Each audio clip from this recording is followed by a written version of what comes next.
안녕하세요. 저는 평범한 하루하루를 살아가고 있는 40대 중반의 여자입니다. 나이가 젊었을 때는 매일 새로운 일이 있었으면 좋겠다는 바람을 가지면서 살았던 것 같아요. 사랑을 찾을 때에도 남들보단 특별한 사랑을 해보기를 소망했었답니다. 매일 똑같은 쳇바퀴 굴러가듯이 사는 게 싫다고 느꼈던 적이 있었는데요. 제 인생에서 한 차례 큰 폭풍이 지나간 지금은 예전과 같은 평범한 일상으로 돌아오게 되어 감사한 마음으로 살고 있어요. 그 당시에는 너무 힘들었지만 이렇게 터놓고 이야기할 수 있게 되었다는 건 제 마음이 많이 여유로워져서인 것 같아요. 저의 이야기를 한번 들어봐 주시겠어요? 저는 40살이 될 때까지 자유롭게 살아왔어요. 어릴 때부터 꾸미는 데에 관심이 많아서 진로를 일찍 뷰티 쪽으로 생각하게 되었답니다. 그래서 대학 진학을 하지 않고 고등학교를 졸업하고 바로 뷰티 학원을 등록하게 되었죠. 그렇게 20대 초반에 네일숍을 시작해서 지금까지 해오고 있어요. 적성에 잘 맞아서 그런지 사업은 점점 번창했고 지금은 3개의 숍을 운영하고 있죠. 사람들 각자 자기에게 맞는 일을 해야 한다고 생각하기에 대학에 가지 않은 것을 후회하지는 않고 살아왔어요. 저는 어릴 때부터 제 생활비는 스스로 벌 수 있어서 자립도 일찍 하게 되었고 그 덕에 혼자 여행도 많이 다니고 하고 싶은 일은 해보고 살아올 수 있었거든요. 연애도 꾸준히 해왔지만 40대에 딱 들어서자 거짓말처럼 남자를 만날 기회가 없어지더라고요. 친구들은 이미 아이 키우고 있고 주변에 괜찮은 남자는 찾을 수 없으니까 조급한 마음이 들기 시작했어요. 결혼을 하고 싶다는 생각이 그리 많지는 않았는데 주변에서도 슬슬 걱정을 하기 시작해서 결혼 정보 업체에 가입을 하게 되었죠. 몇 번 주선해주는 분들을 만나봤지만 제 마음에 들지는 않더라고요. 이럴 바엔 살던 대로 혼자 편하게 살자는 생각이 점점 커져갔고 마지막이란 생각으로 소개팅을 나가게 되었죠. 거기에서 지금의 남편을 만났답니다. 저보다 1살이 많았는데 풍기는 분위기가 학구적이라 그런지 나이보다 어려 보이더라고요. 술도 별로 좋아하지 않고 담배도 하지 않는 점이 가장 마음에 들었네요. 중소기업에 다니고 있다는데 연봉은 나이에 비해 솔직히 많이 모자랐지만 제가 사업을 하니까 금전 문제는 저에게 크게 중요하지 않았어요. 어리숙한 모습이었지만 우리나라에서 가장 명문대인 S대를 나왔더라고요. 자신과 반대인 사람이 끌리는 법이라고 제가 공부 쪽엔 재능이 없어서 남편에게 호감이 크게 느껴지기 시작했답니다. 그 후로 제가 더 적극적으로 나서서 데이트를 시작하게 되었어요. 제가 가만히 있으면 남편은 연락도 안 하고 아무것도 안 할 것 같더라고요. 그렇게 6개월의 짧은 연애를 했고 서로 나이도 있으니 결혼까지 빠르게 이어지게 되었답니다. 시댁은 그럭저럭 여유가 있는 평범한 집안이었는데 살고 있는 아파트가 자가라는 것만 알고 사실 자세한 건 알지 못했어요. 남편이 말수가 진짜 적어서 물어봐도 대답도 시원하게 안 해줬고요. 시부는 회사를 다니다 이미 오래전에 퇴직하고 노인대학에서 강의를 종종 하신다는데 남편과 같은 명문대를 나왔더라고요. 그리고 시누이가 2명이 있는데 첫째 시누는 전업주부인데 남편이 의사라고 자부심이 엄청났답니다. 솔직히 재력이 있는 집안도 아닌데 어떻게 의사 사회를 돕나 궁금했었는데요. 신우도 알아주는 대학교를 졸업했는데 거기서 지금의 남편을 만나 연애를 오래 하고 결혼했다네요. 신우가 첫째 신우 자랑이 대단해서 신우가 한번 집에 오면 공주 행차하는 것처럼 대접을 하더라고요. 첫째 신우 온다는 날에는 밥상에 소갈비찜은 기본이고 메뉴가 달라졌답니다. 둘째 신우는 2년째 미국의 유명 대학에서 박사과정 밟고 있어서 결혼식에도 오지 않았어요. 왔다 갔다 하는 비용이 더 든다고 하더니 제가 항공권 사준다니까 바로 불이나게 오라고 전화하더라고요. 근데 둘째 신우가 시험이 코앞이라 못 온다고 수학이 너머로 어찌나 짜증을 내던지 제가 다 민망하더라고요. 자식들 모두 명문대를 나왔다는 게 신우에게는 인생의 최고 업적이자 자랑인 듯 보이더라고요. 시댁 갈 때마다 저한테 자랑을 얼마나 하는지 레퍼토리를 외울 지경이었답니다. 너 남편이 어렸을 때부터 영재 소리를 들었다. 고등학교 때는 주변 엄마들이 어떻게 공부시키는데 맨날 1등이냐고 물어봐서 밖에 나가는 게 힘들었어. 아유, 엄마들마다 돌아가면서 과일 사다 주고 케이크 사다 주고 얼마나 귀찮았는지. 셋 다 좋은 대학 나온 건 부모님 머리를 물려받아서 그런가 봐요. 아버님도 좋은 대학 나오시고 어머님도 같은 대학 나오셨어요? 넌 뭘 그렇게 꼬치꼬치 하려고 그러니? 근데 너는 내가 이런 얘기해도 아무렇지도 않니? 애가 자존심도 없나? 요즘 세상에 고졸이 뭐니? 내가 남사스러워서 어디 말도 못한다. 너 학창시절에 뭐 날라리 그런 거였니? 우리 아들이 공부만 하다 보니까 참한 여자 보는 눈이 부족했지. 갑자기 시모가 제 학력을 갖고 저런 말을 하니 벙찌더라고요. 이런 말을 들은 게 결혼한 지 2주도 안 지났을 때였답니다. 그리고 그때부터 당연하다는 듯이 제 학력을 가지고 깎아내리기 시작하더라고요. 시모는 전화나 메시지를 자주 보내는 편이었어요. 저는 일하느라 정신이 없는데 전화 한 번 안 받으면 난리가 나서 점점 스트레스가 되더라고요. 시댁으로 오라는 소리는 어찌나 자주 하는지, 특히 첫째 신우가 집에 오는 날이면 저와 남편도 무조건 가야 했어요. 제가 일이 있거나 약속이 있어도 무조건 신우 스케줄에 맞춰야 하는 거였죠. 우리 남편이 실력이 좋아서 예약이 너무 밀리는 거야. 이럴 거면 그냥 개원해서 크게 하는 게 맞는 것 같지? 친구들도 자꾸 우리 남편 병원 예약 좀 해달라고 하고 피곤해 죽겠어. 다 네가 잘난 덕에 피곤한 건데 어쩌겠어. 우리 딸은 얼굴도 이뻐 공부도 잘해. 남편감도 대단한 의사로 데려오고 어디 빠지는 데가 없어. 세윤이 듣는데 민망하게 왜 그래? 어릴 때 공부해야 될 때는 공부를 해야 되고 결혼할 땐 결혼을 해야 되고 사람은 때를 잘 맞춰 사는 게 좋은 것 같아. 세연이는 좀 타이밍이 안 맞았네요. 공부는 너무 빨리 놓고 결혼은 너무 늦게 했네. 그래서 우리 오빠를 만났나? 아가씨, 요즘 들어 볼 때마다 학력 얘기하는데 좀 불편하네요. 나 공부 못하지 않았어요. 하고 싶은 일이 있어서 빨리 시작한 거지 대학 못 간 게 아니에요. 말 좀 가려서 해요. 어머, 언니 대학 못 간 거 콤플렉스 있어요? 꼭 그런 사람들이 못 간 게 아니라 안 갔다고 하더라고. 신우는 얄밉게 웃으면서 자리를 뜨더라고요. 저는 은근히 무시하는 시댁 식구들의 태도에 점점 화가 쌓이기 시작했어요. 제가 이룬 커리어가 왜 시댁에만 오면 고졸이라고 후려쳐줘야 하는지 이해를 못하겠더라고요. 저는 시부와 멍하게 텔레비전을 보고 있는 남편을 끌고 베란다로 가서 문을 닫았죠. 당신 어머니랑 아가씨 하는 얘기 다 들었지? 내가 그렇게 무시를 당하고 있으면 와서 한 소리 해야지. 어쩜 그렇게 가만히 있어? 왜 또 가만히 있는 사람 시비야? 너 고졸 맞잖아. 아니라고 하면 뭐 달라져? 솔직히 졌는데도 아니고 고졸은 쪽팔린 거야. 그냥 가만히 있어. 남편이 거실로 가버리려길래 얼른 손목을 잡았는데 차갑게 뿌리치고 들어가 버리더라고요. 어이가 없어서 그 길로 바로 집에 가버리려고 가방을 들고 밖으로 나와버렸답니다.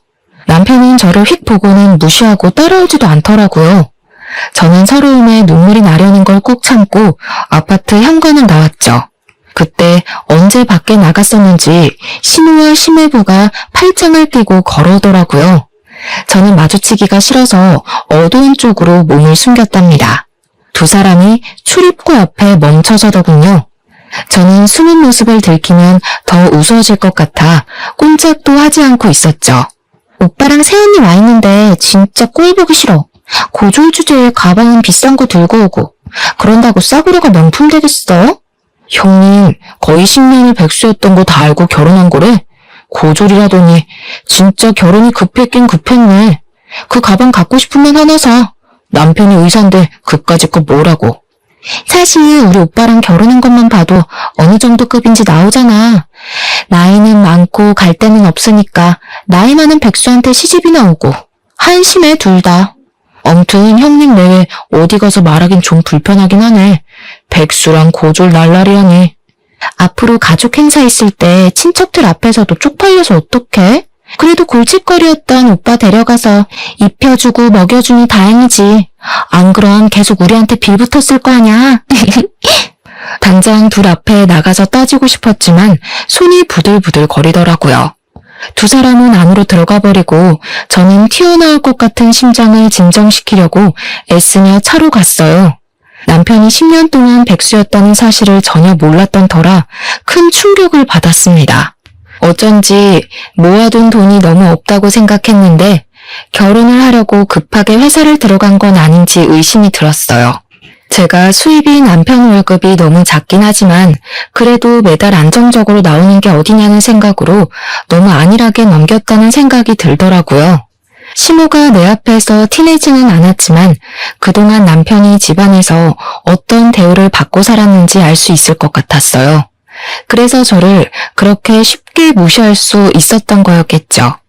저는 남편에게도 속았다는 생각이 들고 시댁에도 너무 실망을 해서 당분간 어떤 이유로든 가지 않기로 마음먹었답니다. 그렇게 시모의 연락을 무시한 지도 오래 지났어요.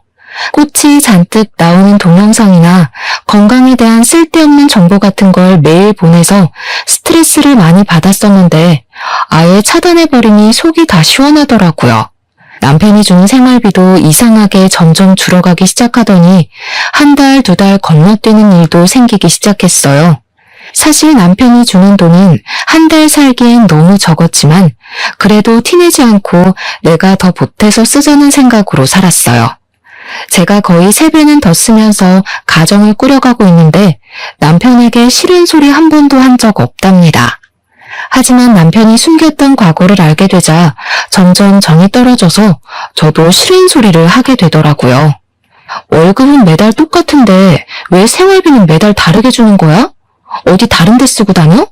쓰긴 뭘 써. 야근하고 그러면 월급 더 나오는 거고 암튼 다 달라. 넌 회사 다녀본 적도 없으면서 뭘 한다고 그래? 너 돈 좀 번다고 유세 떠냐? 말 다 했어? 한 달에 생활비가 얼마나 드는지 알기나 해? 배달시켜 먹는 돈만 해도 당신이 주는 생활비 다 써. 어떻게 돌아가는지 알려고 하지도 않잖아. 당신은 맨날 먹고 핸드폰하고 자는 게 최고니까. 네가 집구석에서 밥을 안 하는데 그럼 시켜 먹어야지 굶냐? 그럼 너 일하지 말고 들어앉아서 살림이나 해. 남편한테 따뜻한 밥 한 번 차려주지도 않는 게 내가 아주 속아서 결혼했어. 진짜 사기 결혼 당한 게 누군데 이래? 내가 이런 말까진 안 하려고 했는데 당신 10년 동안 백수였다며? 난 회사 다닌 적은 없어도 내가 사업체 몇 개를 꾸리는 사람이야. 당신보단 내가 사회생활 훨씬 오래 했어. 왜 사람을 무시해? 너 그거 누구한테 들었어? 엄마야? 아씨야. 10년 아니야. 9년이었어. 그래, 너 잘났다. 대학 안 다니고 사회생활에서 얼마나 굴러먹었는지 모르겠지만 돈만 잘 벌면 다냐? 에이. 결혼 전엔 화도 잘 못 내고 심성이 고운 줄 알았지만 남편은 누구보다도 다혈질에 콤플렉스로 가득 찬 사람이었답니다. 자그마한 일에도 크게 화를 내고 과민하게 반응하는 게 예사였어요. 대화를 시작하면 거의 큰 소리를 치며 마무리가 되었기 때문에 우리는 서로 거리를 두며 대면대면하게 지내기 시작했죠. 저는 마음이 심란할수록 일에 더 열중했어요. 고용한 직원 수도 만만치 않았기 때문에 하루에 한 번씩 숍들을 돌아다니며 관리하다 보면 어느새 밤이 되어 있는 때가 많았답니다. 어느 날 시모가 계속 전화를 해대더라고요. 일을 하다가 핸드폰을 보니 세상에 10통이 넘게 부재중 전화가 찍혀있는 게 아니겠어요?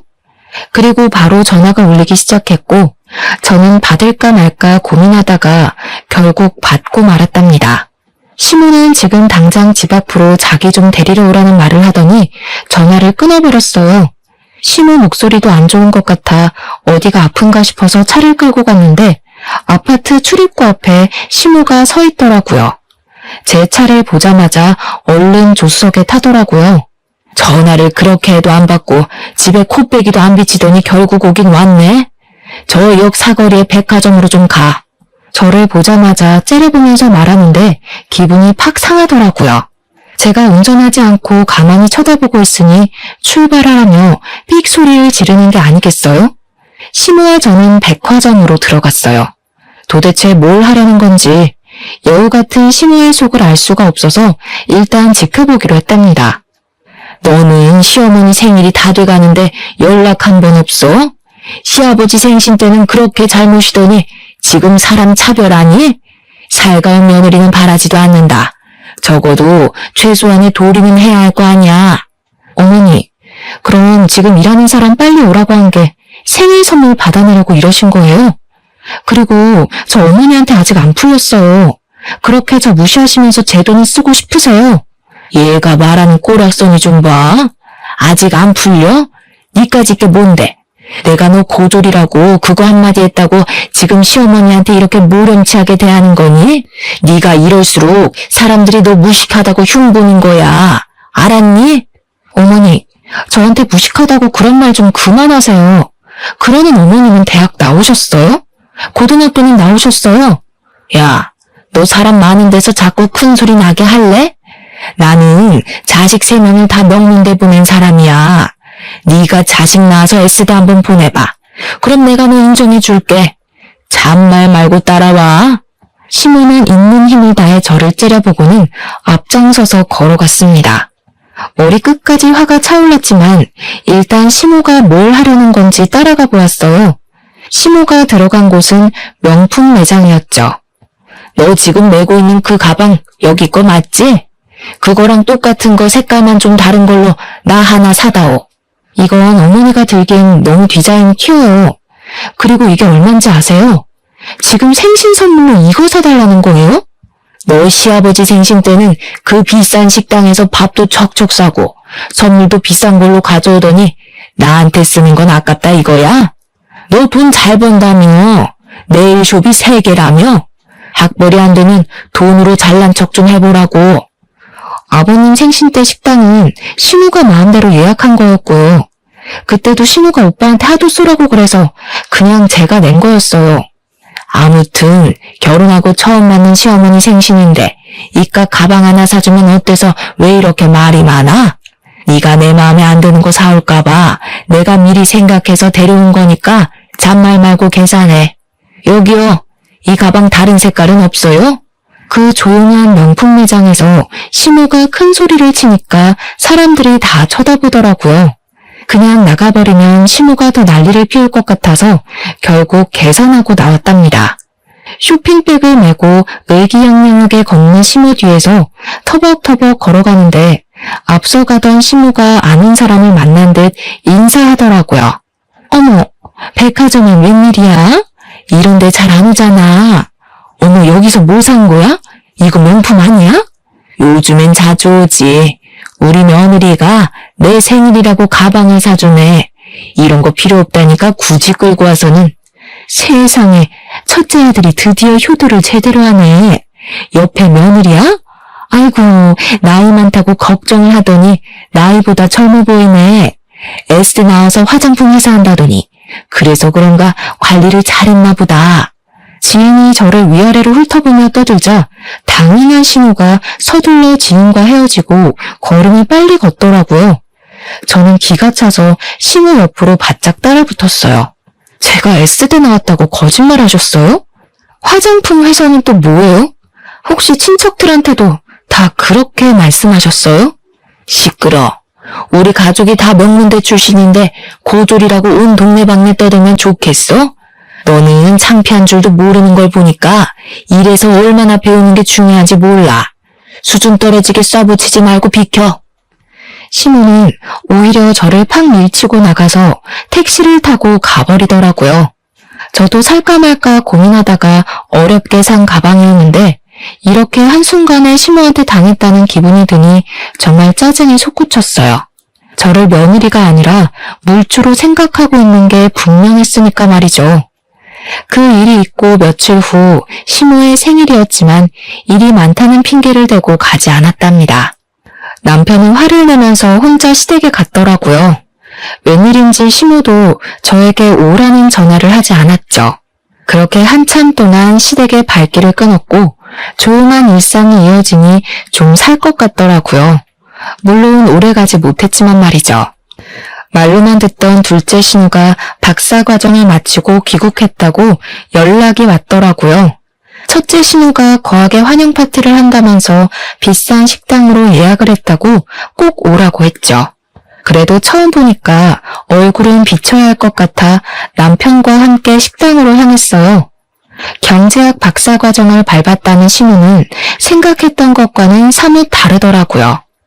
나이가 30대 초반인데 머리도 노랗게 염색했고 짧은 치마를 입고 있어서 사실 좀 당황스러웠죠.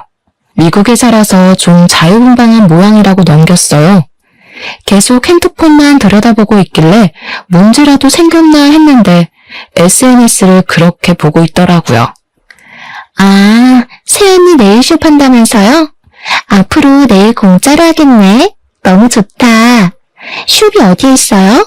근데 예약제라서 미리 예약을 하셔야 돼요. 그리고 직원들이 하는 거라 돈은 다 내야 돼요, 아가씨. 듣던 대로 새언니 좀 팍팍하다. 나는 그런 성격 별로던데. 근데 언니, 영어 잘해요? 뜬금없는 대답에 제가 멀거니 있으니까 첫째와 둘째 신우가 저를 보며 비웃더라고요. 그러더니 자기들끼리 영어로 대화를 하기 시작하는 게 아니겠어요. 저를 힐끗힐끗 보면서 둘이 어깨를 쳐가며 웃고 영어로 계속 말을 하는 게 당연히 제 얘기를 하는 거잖아요. 신우가 둘이 되니까 이제 이렇게도 무시를 하는구나 싶어 기가 차서 헛웃음이 나오더라고요. 계속 같이 있다간 안 좋은 꼴을 볼 것 같아서 식사 도중에 그냥 저만 나와버렸답니다. 남편은 비싼 밥 얻어먹느라 가는 저는 신경도 안 쓰더라고요. 그렇게 둘째 신우와의 악연이 시작되었던 것 같네요. 얼마 지나지 않아 일이 터지고 말았죠.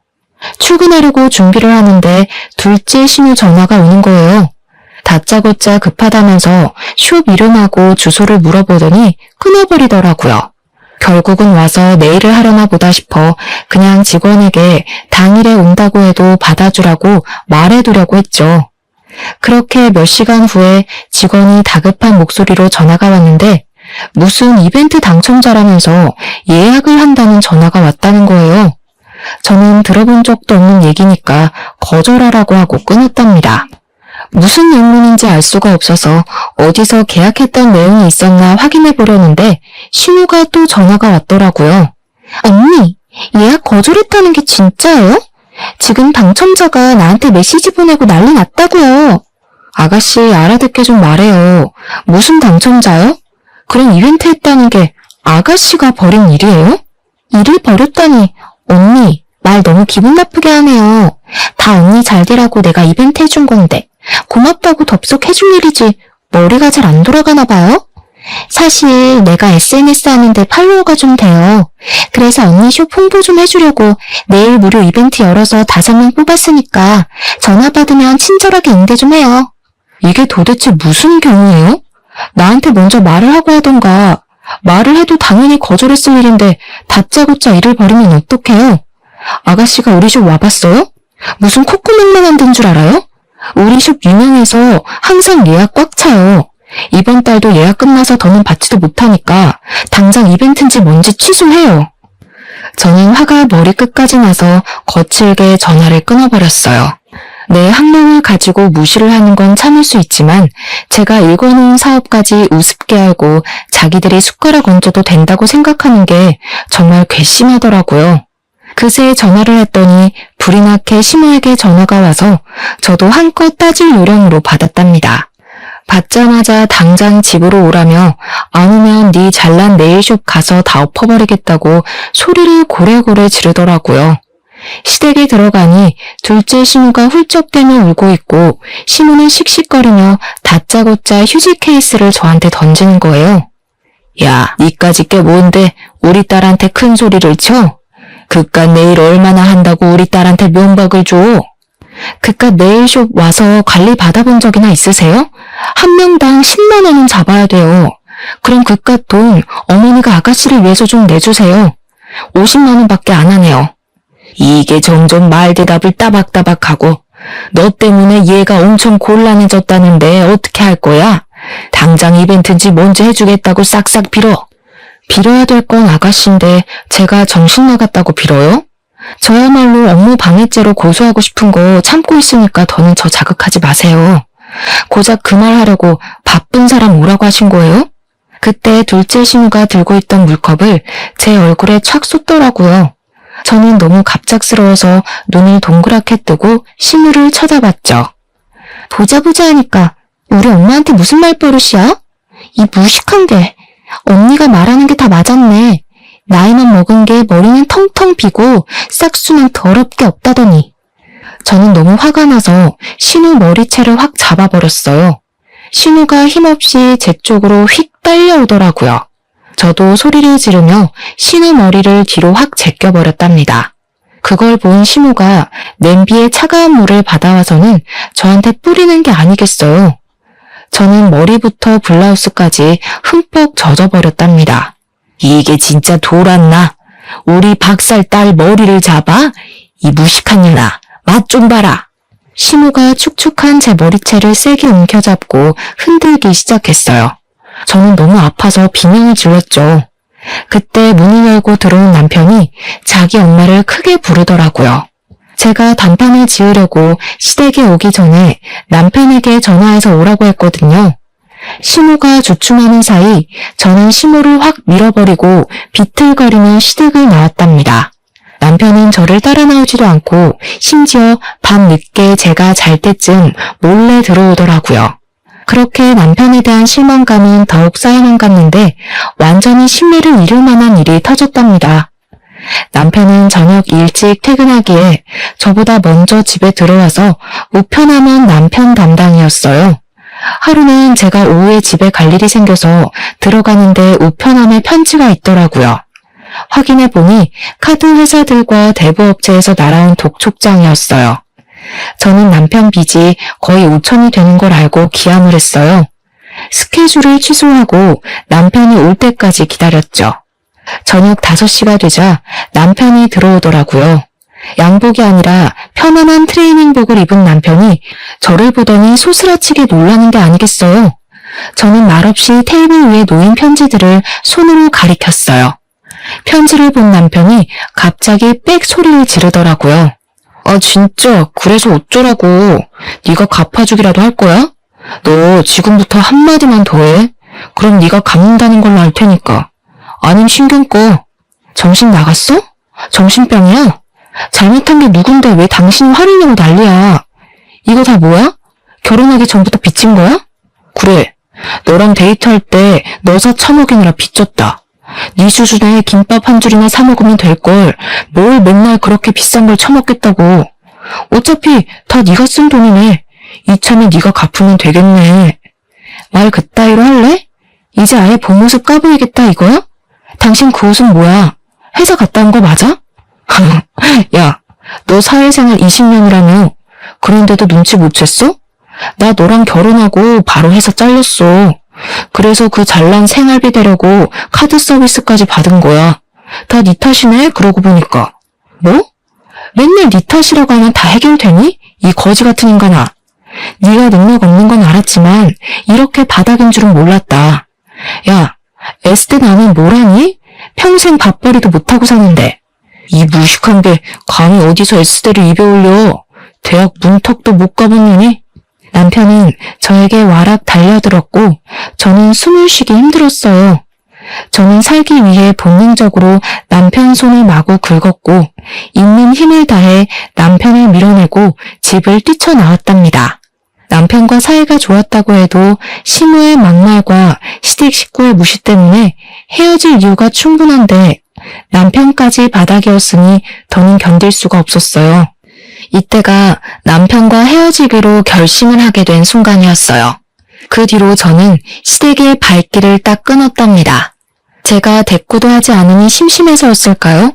무슨 신데렐라 의붓 언니들도 아니고 쇼베의 첫째와 둘째 신우가 나란히 찾아와서 안 입고 온 표정으로 저를 보고 있더라고요. 더 웃겼던 게 신우한테 빼앗기듯이 사준 명품백을 첫째 신우가 들고 있는 게 아니겠어요. 손님들과 직원들이 다 있으니 최대한 아무렇지도 않게 상대를 해줬는데 새언니 덕 좀 보자면서 네일 좀 해달라고 하더라고요. 저는 숍 관리를 하다 보니 네일을 직접 한 지는 꽤 오래되었지만 예약이 꽉 차서 직원이 모자랐기 때문에 어쩔 수 없이 제가 해주기로 했답니다. 케어 케어를 해주고 있는데 첫째 신우는 저를 마치 아랫사람 대하듯이 하대를 하는 말투와 행동을 하는 거예요. 평소에 서비스 직군 사람들에게 어떻게 행동을 하는지 딱 알겠더라고요. 뒤집어 엎고 싶었지만 직원들 눈이 있어서 꾹 참았죠. 내가 평소에 하는 데보다 못하는 것 같은데? 세연이 실력이 이런데 장사는 꽤 잘 되네. 위치가 좋아서 그런가?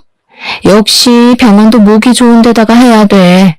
어디로 할지 머리가 아프다니까. 형부 병원 크게 개업한다면서 어디다 하라고? 우리 집 근처에 사면 가깝고 좋잖아. 한층 다 빌려서 하는 거야? 넌 형부 그릇이 그것밖에 안 될 것 같아? 층수 낮은 건물 통째로 차리려고 알아보고 있어. 친정 동네는 너무 후지고 좀 돈 있는 데서 해야 잘 되지. 아, 지금 알아보는 데가 세연이 친정 쪽인 것 같은데? 그래요? 나도 친정 쪽에서 숍 하나 더 내려고 찾아봐서 그쪽은 꽤 잘하는데 괜찮은 데 많죠. 콧구멍한 숍이랑 병원이랑 비교가 돼요? 세연이 은근히 자랑질 많이 하는 거 알아요? 무식해 보이니까 좀 고쳐요. 가족이니까 이런 말도 해주는 거예요. 저는 신우들을 빨리 보내려고 참을 인자를 새기며 내일을 마무리해 주었어요. 역시나 예상했던 대로 돈을 안 내고 가려고 하더라고요. 큰 병원 한다는 사모님이 숍 규모 보면 몰라요. 내가 주먹구구식으로 장사하는 데 아니고 세금이며 월급이며 제대로 내고 하는 거예요. 난 친정엄마가 와도 돈 받으니까 돈 내고 가요. 내일도 거지같이 해줬으면서 그 돈을 다 받아먹으려고요? 돈 오지간히 밝혀 진짜. 이래서 수준 맞는 사람끼리 어울려야 되는 건데 가족이라고. 이깟 돈 내면 그만인데 세연이 태도가 너무 재수없어서 절대로 돈 못 주겠네. 꼬우면 경찰 부르던가. 첫째 신우가 카운터에 놓여있는 명함이며 물건들을 바닥으로 던지기 시작하는데 정말 미치겠더라고요. 손님들이 놀라서 웅성대니까 매니저가 저에게 급히 달려왔답니다. 저는 결국 돈 받는 걸 포기하고 신우들을 출입문 쪽으로 끌고 나갔어요. 야, 이 거지 같은 것들아. 그게 어느 수준인 거 잘 알겠으니까 가라 가. 다신 여기 얼씬도 하지 마. 제가 일하는 곳에서까지 봉변을 당하니까 직원들 볼 맛도 없고 수치심이 들더라고요. 어떻게든 시댁과 연을 끊어버려야겠다고 다짐을 했죠. 그러던 어느 날 남편이 첫째 신우병원이 개업한다면서 시모가 개업식에 오라고 연락을 했다더라고요. 제가 당연히 같이 가겠다고 했더니 남편이 놀라는 눈치였어요. 그러거나 말거나 저는 멋들어지게 차려입고 개업식에 찾아갔답니다. 병원 앞에 가니 첫째 신우가 명품으로 도배를 하고 상규된 표정으로 손님들에게 인사하고 있더라고요. 옆에는 신우와 둘째 신우도 마치 자기 병원인 양 콧대가 하늘을 하고 있었죠. 저는 남편을 돌아보며 서류 봉투 하나를 건넸답니다. 남편은 서류를 확인하더니 황당한 표정을 짓더라고요. 뭔 그런 얼굴로 봐? 그럼 내가 계속 너한테 호구당하면서 살 줄 알았니? 거기 도장 찍어. 조용히 합의 이혼하는 게 서로 편할 거야. 갑자기 왜 이혼을 해? 내가 바람을 피우냐 도박을 했냐? 그깟 싸움 몇 번 했다고 이혼하면 세상 사람들 다 이혼했겠다. 학교라고 치면 난 일방적으로 너네 가족한테 학교 폭력 그 이상을 당했어. 네가 나한테 한 거는 사기 결혼이고 그래도 이혼 안 하고 내 돈으로 식충이처럼 살고 싶으면 앞으로 무슨 일이 일어나나 잘 봐. 도장 찍게 될 테니까. 저는 차갑게 말하고 신우와 신우 쪽으로 걸어갔어요. 제 모습을 발견하고는 눈이 찢어져라 째려보고 있더라고요. 저는 첫째 신우와 남편에게 가서 영어로 말을 걸었어요. 제 유창한 영어 발음에 두 신우 입이 떡 벌어지더라고요. 사실 저는 어렸을 때부터 미국으로 여행도 자주 가고 어학연수도 받으며 머문 적도 있었어요. 여러 나라로 여행도 많이 다니면서 영어가 필수라는 걸 잘 알았기 때문에 꾸준히 공부했거든요. 거기다 네일숍 지점을 해외에도 내려고 준비하고 있었기에 현지 매니저와 영어로 통화하는 건 기본이었죠. 놀라서 저를 보고 있던 심해부가 갑자기 어떤 남자를 향해 황급히 달려가더라고요. 남자가 제 쪽으로 성큼성큼 걸어오자 심해부도 뒤를 졸졸 쫓아왔죠.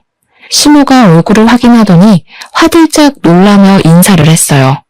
바로 제 친정 아버지였거든요. 입이 떡 벌어진 심해부와 첫째 신우가 동시에 저를 바라보더라고요. 친정아버지가 개원한 병원의 건물주였기 때문이죠. 처음에 결혼할 때 친정아버지가 작게 사업하시다가 은퇴하셨다는 이야기만 했고 건물을 갖고 있다는 사실은 당연히 꺼내지 않았어요. 그 사실을 알게 되면 시댁이 무슨 요구를 할까 알 수 없어서 숨겼는데 정말 천만다행이었죠. 우리 아이가 이혼을 한다고 하는데 그렇게 되면 서로 부딪히는 게 껄끄럽지 않겠소? 그래서 계약을 없던 일로 하자고 말하려고 왔소. 아니, 사돈, 이혼이라니 그게 무슨 말인가요? 그런 얘긴 들어보지도 못했는데. 근데 진짜 여기 건물주예요?